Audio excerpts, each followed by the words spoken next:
पूर्व काल में हिरण्याक्ष कुल में दुर्गम नामक दैत्य की उत्पत्ति हुई। वेद को नष्ट करने के उद्देश्य से हिमालय पर्वत पर जाकर वह पितामह ब्रह्मा की कठिन तपस्या करने लगा। उसके कठिन तप से प्रसन्न होकर ब्रह्मा जी उपस्थित हुए और वर देने को कहा।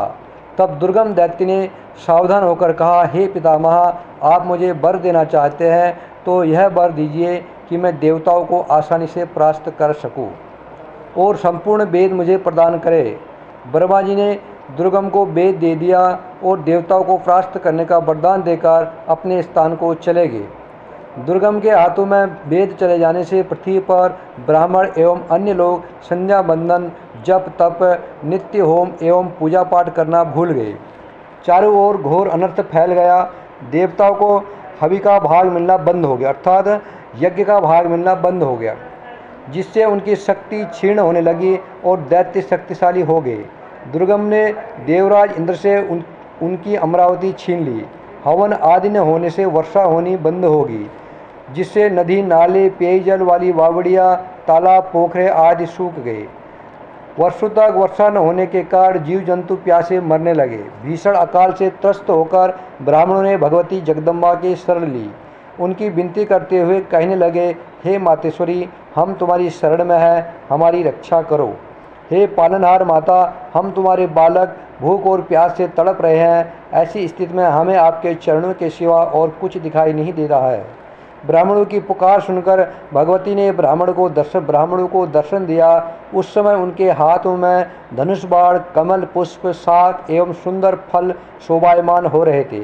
तब भगवती के नेत्र से करुणा ममता का उद्गार हुआ। उनके नेत्र से जल धाराएं गिरने लगी। नेत्र से निकली जलधारा से 9 दिन और 9 रात तक लगातार वर्षा होती रही, जिससे सारे संसार के प्राणी सुखी हो गए। तब सभी ब्राह्मण भगवती की स्तुति करते हुए कहने लगे, हे भगवती, हमारे कष्टों को दूर करने के लिए तुम्हारे सहस्र नेत्र आँखों से जल की धाराएं निकली, अतः अब तुम शताक्षी नाम से विराजने की कृपा करो। दुर्गम नामक दैत्य ने पितामह ब्रह्मा से वर स्वरूप वेद मांग लिया। वेद के लुप्त हो जाने से तीनों लोकों में त्राहि त्राहि मची हुई है।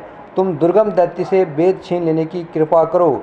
भगवती शताक्षी ने अनेक प्रकार के शाक एवं मधुर फल देवताओं और प्राणियों के लिए उपस्थित किया, जिस कारण वह शाकंभरी देवी कहलाई। तदुपरांत देवी ने दुर्गम के वध हेतु अपने विग्रह से अनेक शक्तियाँ प्रकट की और जाकर दुर्गम को ललकारते हुए कहा, अरे दुष्ट, वर पाकर तू अभिमानी हो गया है, तेरे मृत्यु का समय निकट आ गया है। यह कहकर भगवती ने दुर्गम पर वाण वर्षा आरंभ कर दी। थोड़ी ही देर में देवी ने दुर्गम के रथ और सारथी को धराशायी कर दिया। देवी की शक्तियों ने दुर्गम की एक अक्षयहिणी सेना को नष्ट कर दिया। तदुपरांत देवी के छोड़े हुए 2 तीर दुर्गम के नेत्र में जा लगे। फिर 5 बाणों से उसकी छाती छेद डाली, जिससे वह धराशायी हो गया। क्षण भर में उसकी मृत्यु हो गई। देवी ने दुर्गम से वेद छीन लिए। देवताओं ने देवी पर पुष्प वर्षा की। दुर्गम दैत्य को मारने से देवी भगवती दुर्गा नाम से विख्यात हुई।